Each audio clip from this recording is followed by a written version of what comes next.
Akashvani Devikulam spice FM.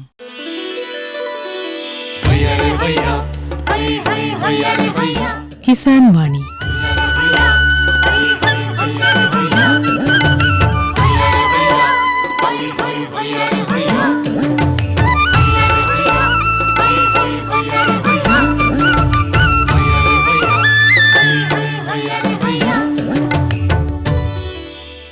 എല്ലാ ശ്രോതാക്കൾക്കും കിസാൻ വാണിയിലേക്ക് സ്വാഗതം. ഈ പരിപാടിയുടെ പ്രായോജകർ കേന്ദ്ര കൃഷി കർഷകക്ഷേമ മന്ത്രാലയം, ഭാരത സർക്കാർ.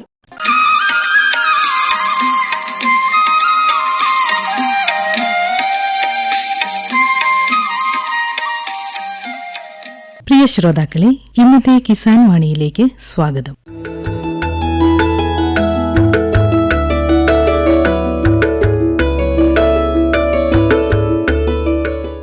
രാജാക്കാട്ടിലെ സമ്മിശ്ര കർഷകനായ ശ്രീ രവീന്ദ്രൻ ചെമ്പൻപുരയിടത്തിൽ തന്റെ കാർഷിക പ്രവർത്തനങ്ങളെപ്പറ്റി സംസാരിക്കുകയാണ് ഇന്നത്തെ കിസാൻ വാണിയിൽ. ടീം കിസാൻ വാണി ഇന്നെത്തിയിരിക്കുന്നത് രാജാക്കാട് ചെമ്പൻപുരയിടത്തിൽ രവീന്ദ്രന്റെ കൃഷിയിടത്തിലാണ്. മികച്ച സമ്മിശ്ര കർഷകനായ രവീന്ദ്രൻ തന്റെ കാർഷികാനുഭവങ്ങൾ കിസാൻ വാണി ശ്രോതാക്കളുമായി പങ്കുവയ്ക്കുന്നു. ചേട്ടാ നമസ്കാരം. നമസ്കാരം. ചേട്ടൻ എത്ര വർഷമായിട്ട് ഈ കാർഷിക രംഗത്തുണ്ട്? ചെറുപ്പം തൊട്ട് കൃഷി ചെയ്തു വരുന്നതാണ്. ഇപ്പോൾ എനിക്ക് 70 വയസ്സുള്ളതാണ്.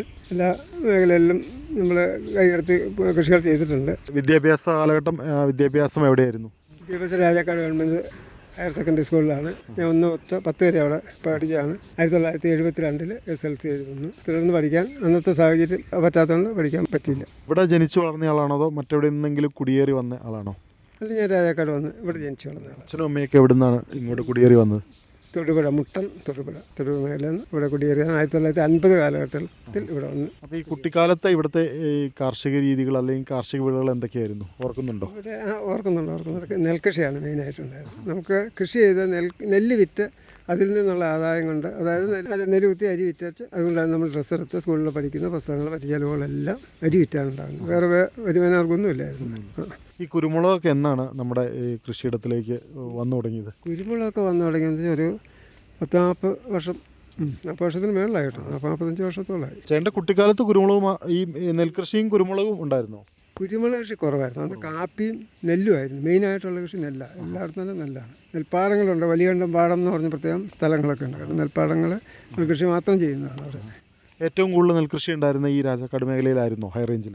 രാജാക്കാട് മേഖല ഉണ്ട്. വലിയ കണ്ടം ഭാഗമെന്നുണ്ട്. കാരണം നെൽകൃഷി ചെയ്യുന്ന മേഖലയാണ്. അവിടെയാണ് വലിയ കണ്ടം. കണ്ടം എന്ന് ഉദ്ദേശിക്കുന്ന നെൽകൃഷി ചെയ്യുന്ന സ്ഥലമാണ്. അത് വലിയ കണ്ടം എന്ന് പറയുന്ന മേഖല നെല്ല് മാത്രം ഉണ്ടായിരുന്നു. പിന്നെ വയസ്സന്മാരും കുട്ടികളുടെ ആ ഭാഗത്തൊക്കെ നെൽകൃഷി ഉണ്ടായിരുന്നു. ഈ വർഷത്തിൽ എത്ര തവണ വിളവെടുക്കുന്ന ഇരിപ്പ് കൃഷിയൊക്കെ ഉണ്ടായിരുന്നോ?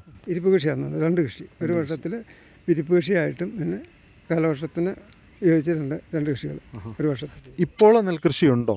ഇപ്പോൾ ഇല്ല. ഇപ്പോൾ ഇവിടെ രാജാക്കാട് മേഖലയിൽ രാജാക്കാട് പഞ്ചായത്തിൽ എങ്ങും കൃഷിയില്ല.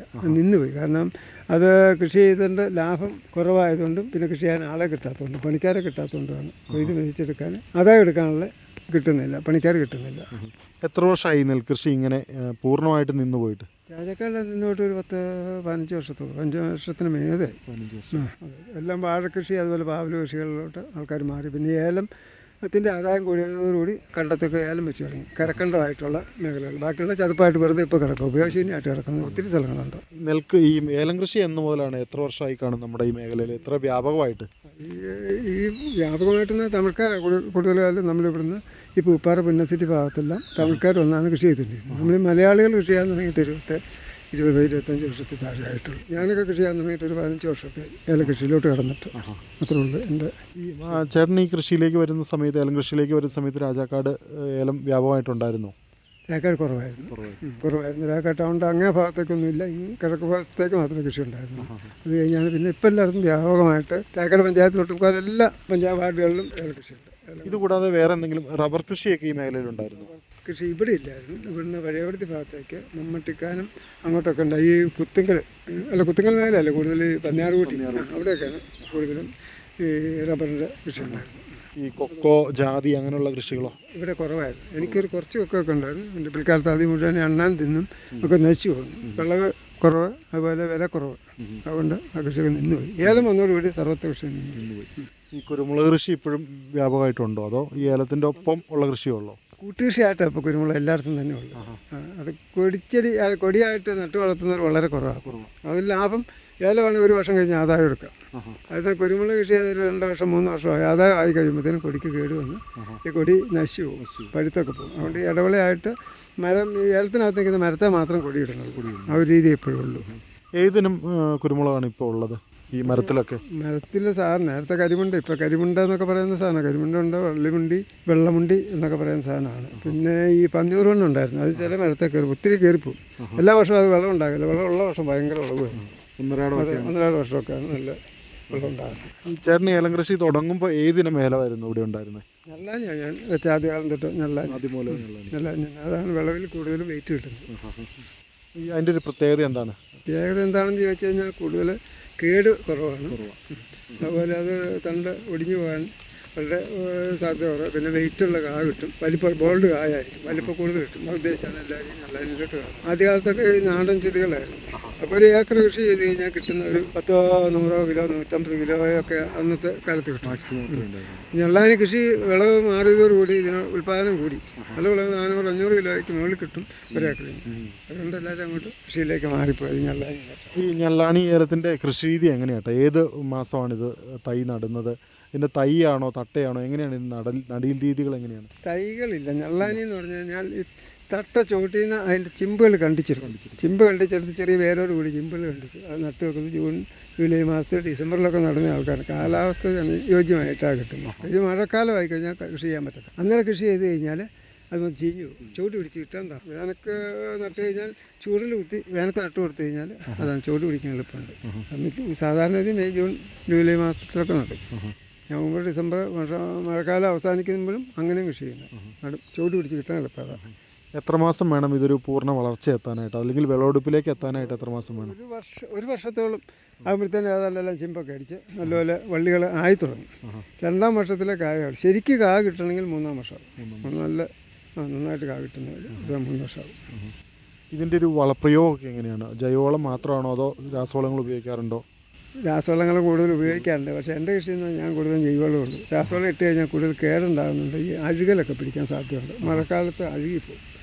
അപ്പോൾ ഈ രാസവളം ഉപയോഗിക്കുമ്പോൾ അതുകൊണ്ട് ഞാൻ കൂടുതലും രാസവളം ഉപയോഗിക്കാറില്ല. വല്ലപ്പോഴും ഒരു രാസവളം മേടിച്ചാൽ ഈ ചിമ്പടിക്കാൻ വേണ്ടി തൈക്ക് മാത്രമേ ഉപയോഗിക്കാറുള്ളൂ. ബാക്കിയുള്ള നല്ല ചാണകപ്പൊടി ഇട്ട് കൊടുക്കും, അല്ലെങ്കിൽ പിന്നെ ഒന്ന് വേപ്പൻ പിണ്ണാക്ക്, കടലപ്പിണ്ണാക്ക് ഒക്കെ ചേർത്ത് മിശ്രിതം അങ്ങനെ തൂളി കൊടുക്കാറുണ്ട്. അതിന് മണ്ണിട്ട് കൊടുക്കും. എത്ര നാൾ കൂടിയാണ് ഈ വളം പ്രയോഗം നടത്തുന്നത്? ആണ്ടിൽ ഒരു 2-3 പ്രാവശ്യം വളപ്രയോഗം നടത്തും. ചിലർ കൂടുതലും വളപ്രയോഗം നടത്തുന്നവർ, കൂടുതൽ ആദായത്തിന് വേണ്ടി കൂടുതൽ വളപ്രയോഗം നടത്തുന്ന രാസവളം ഉപയോഗിക്കുന്ന ഒത്തിരി ആൾക്കാരുണ്ട്. അടിച്ചു കൊടുക്കാം. രാസവളമൊക്കെ ഇലയിൽ അടിച്ചു കൊടുത്താലും മതി, ചുവട്ടിലൊഴിച്ച് കൊടുക്കണമെന്നില്ല. നമ്മൾ ആ രീതി ഞാൻ അവലംബിച്ചിട്ടില്ല. എനിക്കത് അങ്ങനെ ശീലിച്ചിട്ടില്ല. നമുക്ക് ചുവട്ടിലിട്ട് കൊടുക്കും. അപ്പോൾ ചാണകം പൊടിച്ചാണോ? ഇത് എങ്ങനെയാണ്? ഏത് ചാണകമാണ്? പശുവിൻ്റെ ആണോ ആടിൻ്റെ ആണോ? പശുവിൻ ചാണകം ആടിൻ്റെ ഉണ്ട്. ആടിൻ കാഷ്ടം തമിഴ്നാട്ടിൽ നിന്നാണ് കൂടുതൽ വന്നുകൊണ്ടിരുന്നത്. ഇവിടെ വ്യാപകമായിട്ട് കിട്ടുകയില്ല. തമിഴ്നാട്ടിൽ നിന്ന് കൊണ്ടുവരുന്ന കൃത്രിമമായിട്ടുള്ള ചാണകം കൊണ്ടുവരും. അതിട്ട് കഴിഞ്ഞാൽ ഈ മുൾച്ചെടികളുണ്ടാകും. അതുകൊണ്ട് ചീര അതുപോലെയുള്ള സാധനങ്ങൾ ഉണ്ടാകുന്നുണ്ട്. കുറേ എല്ലാം ഞാൻ അത് പരമാവധി ഒഴിവാക്കി. ഉണ്ടായിരുന്നു. അതുപോലെ ചാണകപ്പൊടി ഇവിടെ നിന്ന് തന്നെ വാങ്ങിക്കും. പശുക്കളുടെ വീടുകളിൽ വളർത്തുന്ന മൃഗങ്ങൾ, അതായത് ഈ കന്നുകാലി, പോത്ത് മേടിച്ചാൽ അത് ഉണങ്ങി പൊടിച്ചിട്ട് ഉണക്ക ചാണകം ഇടുകയുള്ളൂ. വേനൽക്കാ സാധനം ഇട്ട് കൊടുക്കുന്നു. എന്ത് നനച്ചു കൊടുത്തു കഴിഞ്ഞാൽ തണുപ്പ് നിൽക്കും കൂടുതൽ. വർഷകാലത്തിൽ അതിന് കൂടുതൽ വിളവെടുത്ത് വിളവ് കൂടുതൽ കിട്ടുന്നു. ഈ ഏലത്തിനെ ബാധിക്കുന്ന പ്രധാനപ്പെട്ട രോഗങ്ങൾ ഏതൊക്കെയാണ്? ഏലത്തിനെ ബാധിക്കുന്ന രോഗങ്ങളെന്ന് പറഞ്ഞാൽ ഇപ്പോൾ ഉള്ളത് ഈ തണ്ട് ചീയലുണ്ട്, പോള ചീയൽ, അതുപോലെ തണ്ട് തലപ്പം പുഴുക്കൾ. പിന്നെ ഉള്ളത് ഫിസേറിയം എന്ന് പറഞ്ഞൊരു ഇതുണ്ട്. ഈ പോള അങ്ങോട്ട് ഉണങ്ങി പഴുത്തിട്ട് തണ്ട് ഒടിഞ്ഞു പോകും. ആ ഫിസേറിയം ഏറ്റവും കൂടുതൽ വ്യാപിക്കുന്നത് ഇവിടെയൊക്കെ ഉണ്ട്, എനിക്കൊക്കെ ഉണ്ട് അത്തരം കൃഷികൾ. അത് എത്ര മരുന്നടിച്ചാലും അത് കുറഞ്ഞു വരും, വീണ്ടും ഉണ്ടാവും. അപ്പോൾ ഈ ഫിസേറിയം പിടിച്ച ചിമ്പുകൾ വെട്ടിക്കളഞ്ഞിട്ട് പുതിയ ചിമ്പുകൾ വരുന്നതിനുണ്ടാകുകയില്ല. പക്ഷേ കാലക്രമേണ വീണ്ടും അതുണ്ടാവുകയാണ്. തണ്ടൊന്ന് ഒരു ചുമന്ന പാട് വീഴും. അത് കഴിഞ്ഞാൽ കറുത്തിട്ട് പുള്ളിപ്പാണ്ട് പിടിച്ചിട്ട് അത് പോലെ നമ്മൾ പൊളിച്ച് കഴിഞ്ഞാൽ ഉള്ളിലേക്ക് വ്യാപിച്ചു വരും. അങ്ങനെ വന്ന തണ്ട് അകത്തേക്ക് വന്നിട്ട് അത് അവിടെ വെച്ച് ഒടിഞ്ഞു പോകും. അപ്പോൾ അത് നേരത്തിന് അടുത്തതിന് ഇങ്ങനെ പകരും. അങ്ങനെ ഫിസേറി ഒരിക്കലും തീരെയല്ല. ഫിസേറുകൾ ഞാൻ കാണിച്ചു തരാറ്. അത് വിട്ടുകളയുക മാർഗമുള്ളൂ. ഇപ്പോൾ രാസവളം ഒഴിവാക്കിയാലും ഈ കീടനാശിനി ഒഴിവാക്കാൻ പറ്റില്ല അല്ലേ? രാസകീടനാശിനി നമ്മൾക്ക് ഇവിടെ ഇപ്പോൾ ഒഴിവാക്കാൻ പറ്റത്തില്ല. ഒഴിവാക്കിയുള്ള കൃഷികളെല്ലാം വ്യാപകമായിട്ട് എല്ലായിടത്തും അടുത്തടുത്ത തോട്ടങ്ങളിലെല്ലാം അതുപോലെ രാസ കീടനാശിനികൾ ഒഴിവാക്കിക്കൊണ്ട് ജൈവ കീടനാശിനികൾ ഉപയോഗിച്ച് വരുമ്പോൾ എല്ലായിടത്തും ആണ്. കാരണം ഒരിടത്ത് നമ്മൾ ജൈവ കീടനാശിനി ഉപയോഗിച്ച് കഴിഞ്ഞാൽ അവിടെ പ്രതിരോധ ശക്തി കുറയും. അപ്പം രാസ കീടനാശിനി ഉപയോഗിക്കുന്നവർ പ്രതിരോധ ശക്തി ഉള്ളതുകൊണ്ട് അവിടുത്തെ ഇങ്ങോട്ട് വരും, അങ്ങോട്ട് വരും, നമുക്ക് ഇങ്ങോട്ട് വരികയും ചെയ്യും അവിടെയുള്ള കീടങ്ങൾ. അല്ലെങ്കിൽ എല്ലായിടത്തും ഒരുപോലെ ആക്കുകയാണെങ്കിൽ. അങ്ങനെ ജൈവ കീടനാശിനി എന്തെങ്കിലും ഉപയോഗിച്ചിട്ടുണ്ടോ? മുൻ അനുഭവം ഉണ്ടോ? 1-2 പ്രാവശ്യമൊക്കെ ഉപയോഗിച്ചിട്ടുണ്ട്. പക്ഷെ അങ്ങോട്ട് വലിയ ഫലവത്തല്ല. അതെന്ത് കീടനാശിനിയായിരുന്നു? പുകയില കഷായം അങ്ങനെ പുകയില കഷായം പോലത്തെ ഈ വേപ്പെണ്ണ അതൊക്കെ ചേർത്ത് സോപ്പൊക്കെ ചേർത്തിട്ട് ഉപയോഗിച്ച് നോക്കിയിട്ടുണ്ട്. പക്ഷെ അത് ഫലവത്തല്ല. നമുക്ക് ഏലത്തിന് വ്യാപകമായിട്ട് അടിക്കാൻ പറ്റില്ല. ഭയങ്കര കോസ്റ്റ്ലി ആണ്, ചിലവ് കൂടും. അതാണ് രാസ കീടനാശിനി എപ്പോഴും നമുക്ക് ലാഭം. എത്ര നാൾ കൂടുമ്പോഴാണ് ഈ കീടനാശിനി തളിക്കുന്നത്? സാധാരണഗതിയിൽ 21 ദിവസം തൊട്ട് 25 ദിവസം 30 ദിവസം. ഞാനൊക്കെ 30-35 ദിവസം ആകുമ്പോഴാണ് നമ്മൾ കീടനാശിനി പ്രയോഗങ്ങൾ. അതല്ലെങ്കിൽ അടുപ്പിച്ച് ചെയ്ത് കഴിഞ്ഞാൽ കിഴങ്ങളിൽ രോഗങ്ങൾ കുറഞ്ഞിരിക്കും. അതുപോലെ ഈ ചൊറി എന്ന് പറഞ്ഞ് കായ്ക്ക് ചൊറി ഉണ്ടാകും. ആ ചൊറികൾ ഉണ്ടാകാതിരിക്കും. മരുന്ന് 21 ദിവസം കൂടുമ്പോൾ അടിച്ചു കൊടുത്താൽ ചിലവ് കൂടും. ഈ വേനൽക്കാലത്ത് ഈ ഉണക്കൽ ബാധിക്കാതിരിക്കാനായിട്ട് എന്താണ് ഒരു പ്രതിവിധി? നന മാത്രമാണോ അതോ മറ്റെന്തെങ്കിലും? പൊതയിടും, ചവിട്ടി പൊതയിടും. കരികില ചവയില കൂട്ടി, കരികിലൊക്കെ ചുവട് നല്ല നല്ല കട്ടിയിൽ കരികില ചവിട് കൂട്ടി ചുവട് കിട്ടുക. പിന്നെ നെറ്റ് കെട്ടും, ഇതിൽ നിന്നിട്ട് വലിച്ച് മുകളിൽ കെട്ടും. ഇപ്പോൾ ഈ ചോല കുറവുള്ളവർക്ക് എന്നിട്ട് നനച്ചു കൊടുക്കും. അത് മതി. അതുകൊണ്ട് പിന്നെ ചാണകപ്പൊടി ഉണങ്ങി ചാണകപ്പൊടി ചവിട്ടി ഇട്ട് കൊടുത്താൽ പ്രതിരോധം കൂടും. കാരണം ഉണക്കേക്കൽ വേര് ഉണങ്ങി പോകാതിരിക്കും. ഇതിൻ്റെ ഒരു ഷെയ്ഡ് എങ്ങനെയാണ്? തണൽ എങ്ങനെയാണ് ക്രമീകരിക്കുന്നത് ഏലത്തിന്? ഷെയ്ഡ് ക്രമീകരിക്കുന്നത് കഴിഞ്ഞാൽ പരമാവധി പൊക്കത്തിലുള്ള ഷെയ്ഡുകൾ. താഴെയുള്ള അടിക്കാട് അല്ല അടിച്ചോലകൾ എല്ലാം വെട്ടിയിട്ട് മുകളിൽ പൊക്കത്തിൽ ചോല കിട്ടിയാണ് നിർത്തും. പിന്നെ ചൂട് കൂടുതലുള്ള മേഖലകളിൽ അത് ചായ്വ് അനുസരിച്ച് ഭൂമിയുടെ കിടപ്പനുസരിച്ച് വടക്കൻ ചായ്വുള്ള സ്ഥലത്താണെങ്കിൽ ചോല ഇല്ലെങ്കിലും കുഴപ്പമില്ല, കുറവ് മതി. അതായത് ഇങ്ങനെ ചെരുവുള്ള ഇവിടെ നിന്ന് വരുന്ന ചെരുവെന്ന് പറയുമ്പോൾ തെക്കൻ ചായ്വാണ്. അപ്പം നമുക്ക് വെയിൽ കൂടുതലടിക്കും. അങ്ങനെ അടിക്കുന്ന ഷെയ്ഡ് കൂടുതൽ നടത്തണം. എല്ലാ വർഷവും ഇങ്ങനെ തണൽ ക്രമീകരിക്കാറുണ്ടോ? ഉണ്ട്, എല്ലാ വർഷവും ക്രമീകരിക്കണം. കൂടുതൽ ചോല കൂടി കഴിഞ്ഞാൽ ചിമ്പടിക്കാതെ. അപ്പോൾ കൂടുതൽ ചോല വരാതെ നമ്മൾ നോക്കണം. കൂടുതൽ ചോല വരാതെ നോക്കണം. അതുപോലെ ചോല ഇല്ലാതെ പോയി കഴിഞ്ഞാൽ ഉണക്കേക്കും. ശരിക്കും ഉണക്കേക്ക് തയ്യ കരിഞ്ഞ് ഉണങ്ങിയും പോകും. ഈ തവണ വേനലൊക്കെ ഇച്ചിരി കടുപ്പമായിരുന്നല്ലോ. അപ്പോൾ എങ്ങനെയായിരുന്നു നനയൊക്കെ? എത്ര ആഴ്ച കൂടുമ്പോഴായിരുന്നു നനയൊക്കെ ചെയ്തുകൊണ്ടിരുന്നത്? ഞാൻ മാസത്തിലൊരു 3 പ്രാവശ്യമൊക്കെ നനച്ചു. 3 പ്രാവശ്യം ശരിക്കും നനയ്ക്കുമ്പോൾ ശരിക്കും നല്ലപോലെ വെള്ളം കൊടുത്ത് തണുപ്പിക്കണം. അല്ലാതെ കുറേശ്ശെ വെള്ളം കൊടുത്ത് കൂടുതൽ ദിവസം കൊടുത്തിട്ട് കാര്യമില്ല. കൊടുക്കും ദിവസങ്ങളിൽ തണുപ്പ് ശരിക്ക് വേര് നനയത്തക്ക വിധത്തിൽ ചൂട് നനച്ചു കൊടുക്കണം. എന്നാലേ. ഇപ്പോൾ വീണ്ടും ഈ മഴക്കാലം ആരംഭിച്ചല്ലോ. ഈ മഴക്കാലത്ത് ഏലം കർഷകർ നേരിടുന്ന പ്രധാനപ്പെട്ട വെല്ലുവിളി എന്തൊക്കെയാണ്? ഇപ്പം അഴുകലുണ്ട്. ഇപ്പോൾ ചുവട്ടിലുള്ള ചപ്പ് ചവറെല്ലാം മാറ്റണം. കിടക്കുമ്പം മഴക്കാലത്ത് മാറ്റി കളയണം. മൊത്തം അല്ല വെള്ളം കൂടുതൽ കെട്ടി നിൽക്കും ചുവട്ടിൽ. അങ്ങനെ ഈർപ്പം കെട്ടി നിൽക്കുന്നതനുസരിച്ച് ചീയൽ കൂടും, തണുപ്പായിരിക്കും എപ്പോഴും.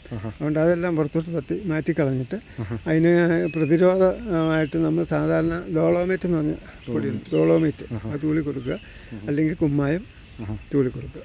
കാരണം ഈ pH ക്രമീകരിക്കാൻ വേണ്ടിയിട്ട്. pH ക്രമീകരിച്ചാൽ നമുക്ക് pH ഒരു 6-7 ക്രമത്തിൽ നിൽക്കണം. pH കുറഞ്ഞു പോയി കഴിഞ്ഞാൽ അഴുകൽ പിടിക്കും. pH പരിശോധന നടത്തണം. ഈ മണ്ണ് പരിശോധനയൊക്കെ കൃത്യമായിട്ട് നടത്താറുണ്ടോ? ഇല്ല, ആണ്ടിലൊരിക്കൽ ചിലപ്പം 2-3 വർഷം കൂടുമ്പോൾ ഒരു പരിശോധന നടത്തും. അത് വേറെ ആരെങ്കിലും കൊണ്ടുവന്ന് വേണം പരിശോധിക്കുക. അല്ല ഇവിടെ KVKയുടെ ശാന്തമ്പാറ ഓഫീസിൽ ചെന്ന് കഴിഞ്ഞാൽ അവർ പറഞ്ഞാൽ അവർ വന്ന് മണ്ണ് പരിശോധന അല്ല, നമുക്ക് ഇതൊരു മിഷനുണ്ട് മണ്ണിനകത്ത്. അവരെ കുത്തി നോക്കുമ്പോൾ അവർക്കറിയാം അതിൻ്റെ pH അറിയാം. pHൻ്റെ അനുസരിച്ച് നമ്മൾ കുമ്മായം കൂടുതൽ തൂളി കൊടുക്കും. അത് എത്ര കാലം ചെയ്യണം? ഈ മഴക്കാലത്തിന് മുമ്പാണോ അതോ മഴ തുടങ്ങിയതിന് ശേഷമാണോ? ആദ്യം തുടങ്ങി കഴിയുമ്പോൾ ഒന്ന് ചെയ്ത് കഴിഞ്ഞാൽ രണ്ടാമതൊന്നും കൂടെ കുമ്മായം, അല്ലെങ്കിൽ പിന്നെ ബോഡോ മിക്സർ അടിക്കണം. ബോഡോ മിക്സർ അടിക്കാമെന്ന് ബോഡോ കുഴമ്പ് പട്ടുക അങ്ങനെയൊക്കെയുള്ള ഇതുണ്ട്. ഈ ബോഡോ മിക്സർ അടിക്കുന്നേക്കാളും ലാഭകരം ഈ ഡോളോമേറ്റ് തൂളി കൊടുത്ത് 2 പ്രാവശ്യം 2-3 പ്രാവശ്യം തൂളി കൊടുത്തു കഴിഞ്ഞാൽ അഴുകൽ മാറും. ചില മേഖലയും pHൻ്റെ വ്യത്യാസം അനുസരിച്ച് എപ്പോഴും അഴുകലുള്ള ചില സ്ഥലങ്ങളുണ്ട്. എത്ര നോക്കിക്കഴിഞ്ഞാൽ അതുപോലെ. അല്ലെങ്കിൽ അടിക്കാനുള്ള മരുന്നുകൾ വേറെ ഉണ്ട്. പേരിപ്പം ഞാൻ ഓർക്കുന്നില്ല. ഈ വെള്ളം ഒഴുക്കിൻ്റെ അനുസരിച്ചാണോ ഈ അഴുകൽ രോഗം വരുന്നത്? നിരന്ന സ്ഥലത്ത് അഴുകൽ കൂടുതലുണ്ടാകും. വെള്ളം കെട്ടിക്കിടന്ന വെള്ളം കെട്ടിയുടെ കണ്ടത്തിൽ ഒക്കെ ഉള്ള സ്ഥലത്ത് അഴുകൽ കൂടുതലുണ്ടാകും. അഴുകൽ ഈ ചായ്വുള്ള പ്രദേശത്ത് അഴുകൽ കുറവായിരിക്കും. കാരണം നീർവാർച്ച കൂടുതലുണ്ട്, അതുകൊണ്ട് വെള്ളം കെട്ടി നിൽക്കുന്നില്ലാത്തതുകൊണ്ട് അവിടെ അഴുകൽ കുറഞ്ഞിരിക്കും. ഇതുകൂടാതെ ഇപ്പോൾ കുരുമുളക് എങ്ങനെയാണ് വ്യാവസായിക അടിസ്ഥാനത്തിൽ കൃഷി ചെയ്യുന്നുണ്ടോ, അതോ ഈ ഏലത്തിലുള്ള ഇടവിള കൃഷി മാത്രമാണോ? ഇടവിള കൃഷി മാത്രമേ ഉള്ളൂ. അതങ്ങനെ അത് ചെയ്യാൻ നമുക്ക് മുതലാകില്ല, ലാഭകരമല്ല. അത് 10 കൊടി നോക്കുന്ന സമയത്ത് 2 ജോഡി ഏലം നോക്കി കഴിഞ്ഞാൽ അത് ലാഭം ഏലത്തിൻ്റെ ആയിരിക്കും. അതുകൊണ്ട് എല്ലാ കൃഷിക്കാരും അങ്ങനെ ഇടവിള മാത്രമേ ഉള്ളൂ. വ്യാപകമായിട്ടുള്ള കുരുമുളക് കൃഷി ഇപ്പോൾ ഇവിടെ ഇല്ല, ഈ മേലെങ്ങും ഇല്ല. അത് മാത്രമുള്ള കൃഷി. ഇപ്പോഴത്തെ ഒരു വില അനുസരിച്ചിട്ട് ഏലം കൃഷി ലാഭകരമാണോ കേട്ടോ? ഇപ്പോഴത്തെ വില ഈ വില താഴെ പോകാതിരുന്ന് കഴിഞ്ഞാൽ പണിക്കാരെയൊക്കെ കിട്ടാനുണ്ടെങ്കിൽ കുഴപ്പമില്ല.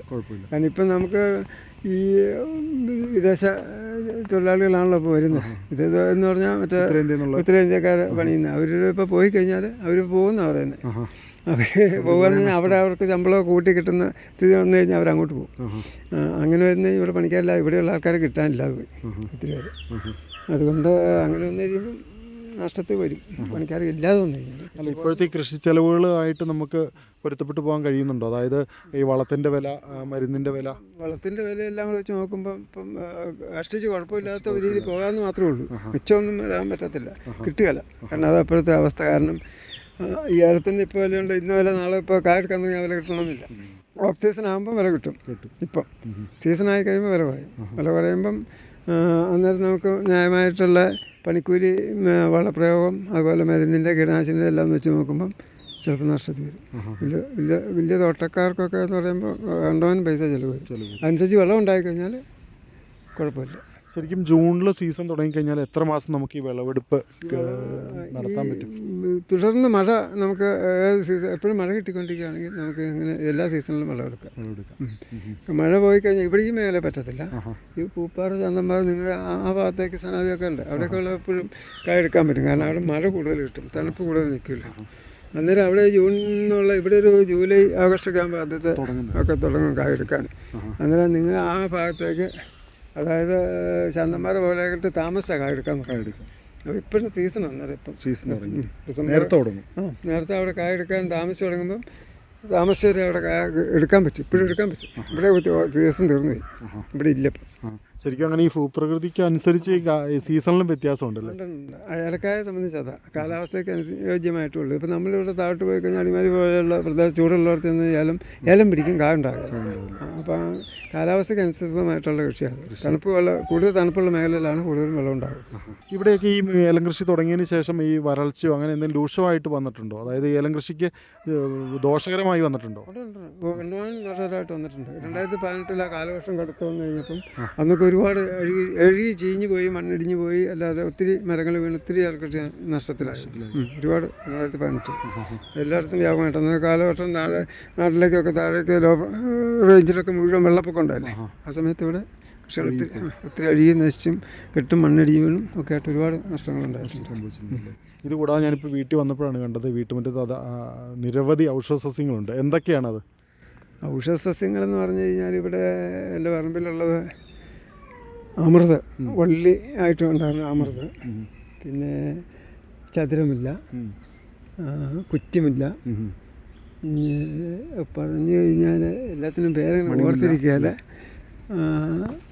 സർപ്പഗന്ധി, കരിനെച്ചി, നിൽക്കുന്ന കരിനെച്ചി, അമരമായിട്ട് നിൽക്കുന്ന കരിനെച്ചി, പിന്നെ സ്റ്റാർ ഫ്രൂട്ട്, മിറാക്കൽ ഫ്രൂട്ട്, തിപ്പലി എല്ലാ ഔഷധ ഗുണമുള്ള കാണിച്ചു തരാം. തിപ്പലി, പിന്നെയുള്ളത് കയ്യന്യം. സാധാരണ ഇതിൽ കയ്യന്യം എന്ന് പറഞ്ഞാൽ ഈ എണ്ണ കാച്ചാനൊക്കെ ഉപയോഗിക്കുന്നതാണ്. അത് തൈയാണ്, നിലത്ത് വെച്ച്. എൻ്റെ അടുത്ത് ഒരാൾ എന്നൊക്കെ പൊക്കമുള്ള കയ്യന്യം വരുന്നുണ്ട്. ഞാൻ നട്ട് പിടിപ്പിച്ച് ഉണ്ടാക്കിയതാണ്. പിന്നെ അതുകൂടാതെ നമ്മൾ കൊടുവേലി എന്ന് പറഞ്ഞാൽ 3 ഇനം കൊടുവേലി. നീലക്കൊടുവേലിയുണ്ട്, ചുമന്ന കൊടുവേലിയുണ്ട്, വെള്ളക്കൊടുവേലിയുണ്ട്. ഈ ചുമന്ന കൊടുവേലി കഴിഞ്ഞ ദിവസത്തെ മിനിങ്ങാമത്തെ പേപ്പറിൽ 13-ാം തീയതിയോ 14-ാം തീയതി കേരളമന്ത്രിയുടെ ഫ്രണ്ട് പേജിൽ കൊടുത്തിട്ടുണ്ട്. ചുമന്ന കൊടുവേലി ക്യാൻസറിന് വെച്ച് ഔഷധമാണെന്ന് ഡോക്ടർമാർ കണ്ടുപിടിച്ചിട്ടുണ്ട്. അത് അപൂർവ, അത് നമ്മുടെ അടുത്തുണ്ട്. പിന്നെ ഇവിടെ നിൽക്കുന്ന ചതാവേലിയുണ്ട്. പിന്നെ ഈ പൈൽസിനൊക്കെ ഉപയോഗിക്കുന്ന സൈസ് ഒരു മുറികുട്ടി എന്ന് പറയുന്ന ഔഷധമുണ്ട്. ഒക്കെ ചെന്ന് കഴിഞ്ഞാൽ പറയാൻ പറ്റും. ഒരു 10-16 കൂട്ടം ഔഷധച്ചെടികളുണ്ട്. ഇതിൻ്റെ തൈകളൊക്കെ എവിടെ നിന്നാണ് കിട്ടുന്നത് സാധാരണ ഇതിൽ എവിടെയെങ്കിലും ഏതെങ്കിലും മേഖല ഞാൻ പോകുന്ന സാഹചര്യത്തിൽ അവിടെ കണ്ടു കഴിഞ്ഞാൽ എല്ലാം അന്വേഷിച്ച് അത് മേടിച്ച് ഇവിടെ കൊണ്ട് നട്ടുപിടിപ്പിക്കാറാണ്. ഈ ഔഷധച്ചെടികളെല്ലാം നമ്മുടെ കാലാവസ്ഥയ്ക്ക് അനുയോജ്യമാണോ? അതെ അതെ, നമുക്ക് അത് കാലാവസ്ഥ പ്രതികൂലമാകുമ്പോൾ ചൂടാകുമ്പോൾ നമ്മൾ നനച്ചു കൊടുക്കും, ഷെയ്ഡ് കൊടുക്കേണ്ടതാണ് ഷെയ്ഡ് കൊടുത്ത് സംരക്ഷിച്ച് നടത്തുന്നത്. എല്ലാം അങ്ങനെ ഇഷ്ടമുള്ള ഇതാണ്. ഇതെങ്ങനെയാണ് ഇത് ആവശ്യക്കാർക്ക് എങ്ങനെയാണ് കൊടുക്കുന്നത്? വിലയ്ക്ക് കൊടുക്കുമോ അതോ ചുമ്മാ കൊടുക്കുവാണോ? വിലയ്ക്ക് ഇതുവരെ അങ്ങനെ ഒരു ഔഷധച്ചെടിയും കൊടുത്തിട്ടില്ല. ആവശ്യക്കാർ വന്നു കഴിഞ്ഞാൽ അവർക്ക് ഔഷധത്തിൻ്റെ ആവശ്യത്തിനുള്ളതാണെങ്കിൽ അവർക്ക് വിൽക്കാൻ വേണ്ടി നമ്മൾ കൊടുക്കാറില്ല, അവരുടെ ഉപയോഗത്തിന് വേണ്ടിയിട്ട് നമ്മൾ ഫ്രീ ആയിട്ട് സൗജന്യമായിട്ട് കൊടുക്കാറുണ്ട്. അത് നല്ല ഏത് ഔഷധം കൊടുക്കുന്ന നേരത്തെ തൊട്ട് കൊണ്ടിട്ട്. എത്ര വർഷമായി ഈ ഔഷധ സസ്യങ്ങളുടെ ഈ ശേഖരം തുടങ്ങിയിട്ട്? അത് നേരത്തെ തന്നെ ഉണ്ട്, വർഷങ്ങളായിട്ട് അങ്ങനെയുള്ള. നേരത്തെ പാരമ്പര്യമായിട്ട് വീട്ടിലായിരുന്നു. ഇപ്പോൾ അച്ഛനൊക്കെ ഉള്ള കാലത്തും ഔഷധച്ചെടികൾ കണ്ടു കഴിഞ്ഞാൽ നട്ടുപിടിപ്പിക്കുന്ന ശീലം നമുക്കുണ്ടായിരുന്നു. അതിവിടെ വന്നു കഴിഞ്ഞപ്പോൾ ഞാനത് ആവർത്തിച്ച് തുടർന്നു. എല്ലാം ഉണ്ട്, എല്ലാം ഒത്തിരി കാണുന്ന എന്ത് ഔഷധച്ചെടി ഉണ്ടായാലും കൊണ്ട് നട്ടുപിടിപ്പിക്കും, പിടിപ്പിച്ച് സംരക്ഷിച്ച് പോരുന്നത്. ഇത് ചേട്ടൻ്റെ അടുത്ത് മാത്രമല്ലേ ഉള്ളൂ? ഇത് അടുത്ത പ്രദേശത്തൊന്നും കാണാത്ത പല ഔഷധ ചെടികളും ഇവിടെ കണ്ടു. ഇവിടെ ഉണ്ട്, ഒത്തിരി ഉണ്ട്. ഇതിങ്ങനെ എല്ലായിടത്തും അങ്ങനെ കിട്ടുന്നതല്ല. പല സസ്യങ്ങളും ഇവിടെ കിട്ടുകയല്ലാത്ത ഞാൻ പല സ്ഥലത്തും പോയി ഇടുക്കിയിലൊക്കെ പോയി കൊണ്ടുവന്ന് നട്ടുപിടിപ്പിച്ച പല സസ്യങ്ങളും ഇവിടെ ഉണ്ട്. എല്ലാ കാലാവസ്ഥയിലും അത് പിടിച്ചു നിൽക്കുന്നതാണ്, ഉണങ്ങിപ്പോകുന്നില്ല. ഉണങ്ങിപ്പോയാലും പൂവുണ്ടായി കഴിയുമ്പം അത് രണ്ടാമത് അരി വീണ് കിളുത്ത്. നീലിയാമ്പരി എന്നൊക്കെ പറഞ്ഞാൽ വരുന്നുണ്ട്. അത് എണ്ണ കാച്ചുന്നതാണ്, മുടി വളരാനുള്ള എണ്ണ കാച്ചാനുള്ള ഔഷധ ചെടിയാണ് നീലിയാമ്പരി. അതിവിടെ നിന്ന് വല്ലതും വന്ന് അതിൻ്റെ ഇലയൊക്കെ കൊടുത്തുവിടും കൊണ്ടുപോകാറുള്ളതാണ്. ഇത് കൂടാതെ ഇവിടെ വന്നപ്പോൾ ഈ ജലസസ്യങ്ങൾ ഒരുപാട് കണ്ടു. എന്തൊക്കെ ഇനം ഈ സസ്യങ്ങളാണുള്ളത്? ജലസസ്യങ്ങൾ താമരയാണ് മെയിനായിട്ടുണ്ട്. 14 താമര ഉണ്ടായിരുന്നു. ഇപ്പം ഓഫ് സീസണാണ്, അതുകൊണ്ട് പൂവില്ല. ഇപ്പം എല്ലാം റീപ്ലാന്റ് ചെയ്യുന്നത്. ഈ ഫെബ്രുവരി മാർച്ച് മാസം നമ്മൾ റീപ്ലാന്റ് ചെയ്യും. എല്ലാം പറിച്ച് ഇപ്പം നട്ടു വെച്ചേക്കാണ്. ഇനിയിപ്പോൾ അത് കുറേ കഴിയുമ്പോൾ പൂവായി വരും. കാലവർഷം ആയിക്കഴിഞ്ഞാൽ ഇവൻ പൂക്കുകയില്ല, അത് നിൽക്കുള്ളൂ. വേനലാകുമ്പോഴാണ് പൂക്കുന്നത്. അതുകൊണ്ട് കാലവർഷം ആകുമ്പോഴത്തേനും എല്ലാം മരച്ച് അവിടെ ചുമ്മാ നിൽക്കും. തണ്ട് വേസ്റ്റ് ആകാതെ പോകാതെ നമ്മൾ പോകുന്ന സാധനങ്ങൾ നമ്മൾ ഓൺലൈനിൽ വരുത്തി കൃഷി ചെയ്താണ് പിടിപ്പിച്ചത്. പിന്നെ ആമ്പലുണ്ട്, 6 ആമ്പലുണ്ടായിരുന്നു. ഇപ്പോൾ പൂ കഴിഞ്ഞ ദിവസം എല്ലാം തീർന്നു പോയി. ഇപ്പോൾ ഒരു ചട്ടി മാത്രം ആമ്പലിൻ്റെ പൂവുണ്ട്, ബാക്കി പൂക്കൾ ഒന്നുമില്ല. അപ്പോൾ ഇവിടെ കണ്ട ഒരു അപൂർവമായിട്ട് ഈ സഹസ്രദളപത്മം, അതിൻ്റെ ഒരു പ്രത്യേകത എന്നാണ് അതിൻ്റെ ഒരു തൈ നട്ടതും വളർന്നതൊക്കെ? അത് തൈ നടുക എന്ന് പറഞ്ഞാൽ നട്ട് കഴിഞ്ഞാൽ ഒരു 3 മാസം കഴിയുമ്പോഴത്തേനും അതളത്ത് നിന്ന് പൂവായിക്കഴിഞ്ഞാൽ പൂവ് വിരിഞ്ഞ് നമുക്ക് മുട്ടായിക്കഴിഞ്ഞാലൊരു മാസം മിച്ചം എടുക്കുക. മുകളിൽ വന്ന് പൂ വിരിഞ്ഞ് വരാൻ 1 മാസത്തിന് മുകളിൽ വരും. പൂ വിരിയാൻ മുട്ട് വന്ന് ഉയർത്ത് നിന്ന് കഴിഞ്ഞാൽ തന്നെ അതൊരു 10-15 ദിവസം കഴിഞ്ഞാൽ പൂ വിരിയുള്ളൂ. ഓഫ് സീസൺ ആണെങ്കിൽ മഴക്കാലമൊക്കെ ആണെങ്കിൽ അത് വിരിയാൻ വിഷമം. അത് നമ്മൾ തന്നെ വിരിയിച്ചു കൊടുക്കണം. പുറം ഇതള് നമ്മൾ വിടർത്തി കൊടുക്കുമ്പോൾ തന്നെ പിന്നെ വിടർന്നു വരും. എല്ലാം അങ്ങനെ ഇരുന്ന് കഴിഞ്ഞാൽ മഴക്കാലം ആകുമ്പോൾ ഉള്ളിലിരുന്ന് ചീഞ്ഞു പോകും. അത് നല്ല പൊക്കമുണ്ട്, ഒരാൾ പൊക്കത്തിന് മുകളിലുള്ള പൂവാണ്. അത് 1000-ന് മുകളിൽ ഇതളുണ്ട്, ഇതളുകളുള്ള. ഈ ഒരു ചെടിയിൽ നിന്ന് ഒരു പൂ മാത്രമാണോ ഇങ്ങനെ വരുള്ളൂ, അതോ എല്ലാ പൂക്കളും ഇങ്ങനെ? ഇതിൻ്റെ തണ്ട അനുസരിച്ചാണ്. ഈ തണ്ടും ഇതിൻ്റെ പൊക്കം അനുസരിച്ച് ഇല, ഒരു ഇലയ്ക്ക് ഒരു പൂ വെച്ചാണ് ഉണ്ടാകേണ്ടത്. എല്ലാ ഇലയ്ക്കും ഉണ്ടാകുകയില്ല. അത് ഉണ്ടായിക്കഴിഞ്ഞാൽ ആ പൂ അതിൻ്റെ പ്രത്യേകത എന്താണെന്ന് ചോദിച്ചു കഴിഞ്ഞാൽ ഈ തണ്ടയിലും അതുപോലെ ഈ ഇല പൂവുണ്ടാകുന്ന തണ്ടയിലും ഇലയുണ്ടാകുന്ന തണ്ടയിലും മുള്ളു പോലെ ഉണ്ട് താമരയുടെ. അത് നല്ല പൊക്കത്തിൽ പോകും. ഒരുപാട് പൊക്കമായി നമ്മൾ കെട്ടി നിർത്തിയാലേ ഒടിഞ്ഞു പോകും മഴക്കാലം വന്നു കഴിഞ്ഞാൽ. അതിന് ആമ്പലിൻ്റെ പ്രത്യേകത എന്താണെന്ന് ചോദിച്ചാൽ ആമ്പലിൽ മുള്ളില്ല, തണ്ടിനും ഇലയ്ക്കും മുള്ളില്ല. ആമ്പലിൻ്റെ ഇല വെള്ളത്തിൽ പതിഞ്ഞ് കിടക്കും, പൊട്ടി. താമരയുടെ ഇല മുകളിൽ പൊങ്ങി നിൽക്കും, വെള്ളത്തിന് മുകളിൽ. താമര ഇലയും പൂവും മുകളിൽ നിൽക്കും. ആമ്പലിൻ്റെ ഇല വെള്ളത്തിൽ പതിഞ്ഞ് കിടക്കും, തണ്ട് മുകളിൽ വന്ന് പൂ വിടരുന്ന മാത്രം മുകളിൽ പൊങ്ങി നിൽക്കും. അതിന് ഈ ആമ്പലിൻ്റെ പ്രത്യേകത എന്താണെന്ന് ചോദിച്ചാൽ ഇലയുടെ ഇല വട്ടത്തിൽ വന്നിട്ട് അതിനൊരു ഹോളുണ്ട്, ഒരു സൈഡ് പൊട്ട കീറിയതായിരിക്കും ഇല. താമരയ്ക്ക് അങ്ങനെയില്ല, താമര മൊത്തം റൗണ്ടായിരിക്കും, എനിക്ക് ഒരു സൈഡ് കീറിയല്ല. അതാണ്. എത്ര നിറങ്ങളുള്ള ഈ താമരകളുണ്ട് ഇവിടെ? എത്ര നിറങ്ങളിൽ പൂക്കുന്ന? അതാ ഞാൻ ആദ്യം പറഞ്ഞ 14 കളറ്, വ്യത്യസ്ത കളറുകൾ. പച്ച നിറത്തിലുള്ള ഒരെണ്ണമായിട്ടുണ്ട്. അതെല്ലേ? വെള്ള, പച്ച, റോസ്, പല കളർ, പിന്നെ പല മിക്സഡ് കളറുകൾ ഉണ്ട്. ഇത് കമലദളം മാത്രം റോസ് കളറായിരിക്കും അതുകൂട്ട് നമുക്ക് ഉണ്ടായിട്ടുള്ളൂ. ബാക്കിയുള്ള പൂട്ടൊന്നും കണ്ടില്ലേ. ഈ ആമ്പൽ എത്ര കളറുണ്ട്? ആമ്പൽ 6 കളറുണ്ടായിരുന്നു. അതിനകത്ത് വെള്ളയുണ്ട്, വെള്ള, വയലറ്റ്, റോസ്, പിന്നെ ഒരു റോസും ഒരു ചന്ദന നിറമുള്ളത്. അതിൻ്റെ അതൊക്കെ മോഡൽ ഇപ്പോൾ ഉണ്ട്, പൂവുണ്ട്. ഇതിൻ്റെയൊക്കെ വിത്തുകൾ എവിടെ നിന്നാണ് കൊണ്ടുവരുന്നത്? ഇതിൻ്റെ ഒരു കൃഷി രീതി എങ്ങനെയാണ്? ആദ്യം ഇവിടെ വന്നത് ഓൺലൈനായിട്ട് മറ്റ് സംസ്ഥാനങ്ങളിൽ നിന്ന് വരുത്തുക, കേരളത്തിൽ നിന്നല്ല, സംസ്ഥാനങ്ങളിൽ നിന്ന് വരുത്തുകയാണ്. ഓൺലൈനായിട്ട് വരുത്തി ഇവിടെ കൊണ്ടുവന്ന് കഴിഞ്ഞാൽ അത് ഇതിലാണ് നമ്മൾ വരുത്തുന്നത്, കൊറിയറിൽ വന്നാൽ നല്ല പാക്കിങ്ങോട് കൂടി ഇവിടെ വരും. ഇവിടെ വന്ന് കഴിഞ്ഞെടുത്ത് നമ്മൾ നടുന്ന കൊച്ച വരുത്തും മോളെ ഞാൻ കൃഷി നടുന്നൊക്കെ ഞാനാണ്. ചാണകപ്പൊടിയൊക്കെ ഇട്ട് നല്ല ചട്ടിക്ക് നല്ല ഉണങ്ങിയ ചാണകപ്പൊടി, കുറച്ച് ചാണകപ്പൊടി ഇട്ടാൽ രാസവളമൊന്നും ഉപയോഗിക്കാൻ പറ്റില്ല, എന്നാൽ ചെയ്യും. അതായത് ചാണകപ്പൊടിയും മണ്ണും മാത്രമാണ് ഈ വെള്ളത്തിലുള്ളത്. കുറച്ച് ചാണകപ്പൊടി ഇട്ടാൽ മണ്ണിൻ്റെ കൂടെ ഒരു 1/2 കിലോ അല്ല 1 കിലോ താഴെ ചാണകപ്പൊടി, നല്ല ഉണങ്ങി പൗഡർ പോലത്തെ ചാണകപ്പൊടിയാണ് ഇട്ടിളക്കി മിക്സ് ചെയ്തിട്ട് നട്ട് വെച്ചാൽ ഒത്തിരി അടിയിലോട്ട് പോയി കഴിഞ്ഞാൽ കിളിക്കുകയില്ല. അപ്പോൾ തണ്ട് കുറച്ച് മുകളിൽ മണ്ണിൻ്റെ മുകളിലോട്ട് ചേർത്ത് വെച്ചിട്ട് ഇച്ചിരി മണ്ണിട്ട് കൊടുത്തിട്ട് അതിന് മുകളിൽ വെള്ളം ഒഴിക്കാൻ പൊങ്ങി പോരായിരിക്കാൻ വെയിറ്റ് വല്ലതും വെക്കണം. അതായത് ഓടിൻ്റെ കഷ്ണം അല്ലെങ്കിൽ ചെറിയ കല്ല് എല്ലാം വെച്ചിട്ട് അങ്ങനെ വെച്ചാൽ മുളച്ചിട്ട് 1 ആഴ്ചയ്ക്കുള്ളിൽ മുളച്ച് തുടങ്ങും. മുളച്ച് ഇല മുകളിൽ വരും. അത് കഴിഞ്ഞ് പിന്നെ പൊക്കത്തിലേക്ക് വന്നെങ്കിൽ കുറച്ച് ദിവസങ്ങളെടുക്കും. ഈ ഒരു പൂ വരാനായിട്ട് എത്ര നാളെടുക്കും? പൂ ഇത് കായ അല്ല, ചെടി നട്ട് കഴിഞ്ഞ് ഇല ഉണ്ടാക്കി 2-3-4 ഇല ഉണ്ടായി കഴിഞ്ഞ് പൂ ഉണ്ടാകുമ്പോൾ ഒരു 2 മാസം 3 മാസമൊക്കെ കഴിയും പൂ ഉണ്ടാവുള്ളൂ. എപ്പോഴും മറ്റ് ചെടികൾ പൂക്കുന്ന പോലെ താമര പൂക്കുകയില്ല. താമര അല്ലെങ്കിൽ താമര പാടത്ത്, അതായത് നെൽപ്പാടത്തൊക്കെ ഉണ്ട്, കൃഷി ചെയ്യുന്ന പാടങ്ങളുണ്ട്, അവിടെ ഇങ്ങനെ എപ്പോഴും ഉണ്ടാകും.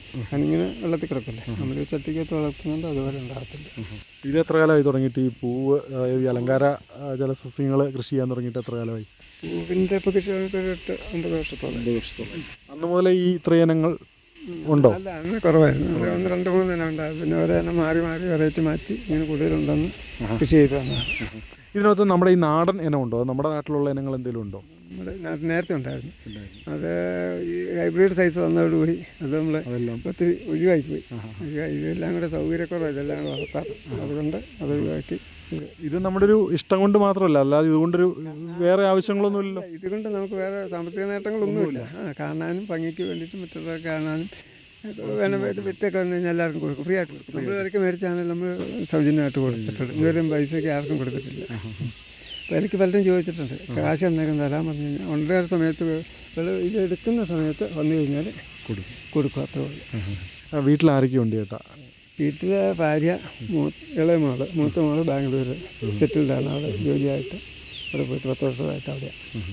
ഭാര്യയും മകളും ഒക്കെ ഈ കാർഷിക പ്രവർത്തനത്തിൽ പൂർണ്ണമായിട്ട് സഹകരണമുണ്ടോ? ഉണ്ട്. മകളെ ഈ ചെടികളെല്ലാം ഓൺലൈനിൽ വരുത്തി കൃഷി ചെയ്തുകൊണ്ടിരുന്നു. പുള്ളിക്കാർക്ക് ഇപ്പോൾ ജോലിയൊക്കെ ആയതുകൊണ്ട് ഇപ്പോൾ സമയക്കുറവാണ്, അതുകൊണ്ടത്തെ കൃഷികൾ കുറവായി വന്നതാണ്. ഭാര്യയും കൂടെ എല്ലാവരും ഞങ്ങൾ ഒരുമിച്ചാണ് സഹായിച്ചു. അപ്പോൾ കിസാൻ വാണി ശ്രോതാക്കളുമായി കാർഷിക അനുഭവങ്ങൾ പങ്കുവച്ചതിന് നന്ദി. ചേട്ടൻ്റെ കാർഷിക സബരിക്ക് എല്ലാവിധ ആശംസകളും നേരുന്നു. നന്ദി. രാജാക്കാട്ടിലെ സമ്മിശ്ര കർഷകനായ ശ്രീ രവീന്ദ്രൻ ചെമ്പൻപുരയിടത്തിലുമായി ഇതുവരെ സംസാരിച്ചത് അനുരാജ്.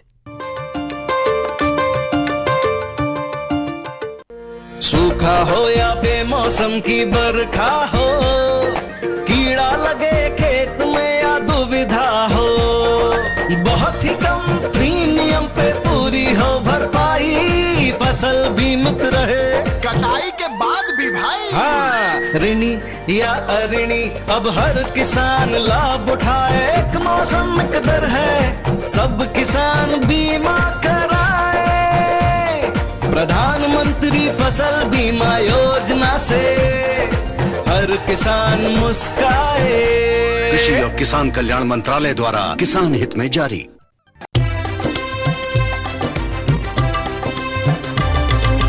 സഹകരണത്തിൻ ബലത്തിൽ വികാസത്തിനു ചുവടുവയ്ക്കാം. ജനപങ്കാളിത്തകരുത്തുമായി മുന്നോട്ടെന്നും നീങ്ങുക നാം. ജനകോടിയിൽ ഈ വിപ്ലവം ഉണർത്തിയല്ലോ വിശ്വാസം. നാം ഒത്തുചേർന്ന വികാസത്തിനെ പതാക പറത്തിടാം. സഹകരണം നമ്മുടെ വികാസത്തിൻ പ്രതീകം. പുതുയുഗത്തിൽ സഹകരണം കാണിന്റെ പ്രധാനം. കൃഷി മന്ത്രാലയം, ഭാരത സർക്കാരിൽ നിന്ന് ജനതാൽപര്യാർത്ഥം. ഈ പരിപാടിയുടെ പ്രായോജകർ കേന്ദ്ര കൃഷി കർഷകക്ഷേമ മന്ത്രാലയം, ഭാരത സർക്കാർ. എല്ലാ കിസാൻ വാണി ശ്രോതാക്കൾക്കും കൂപ്പുകൈ.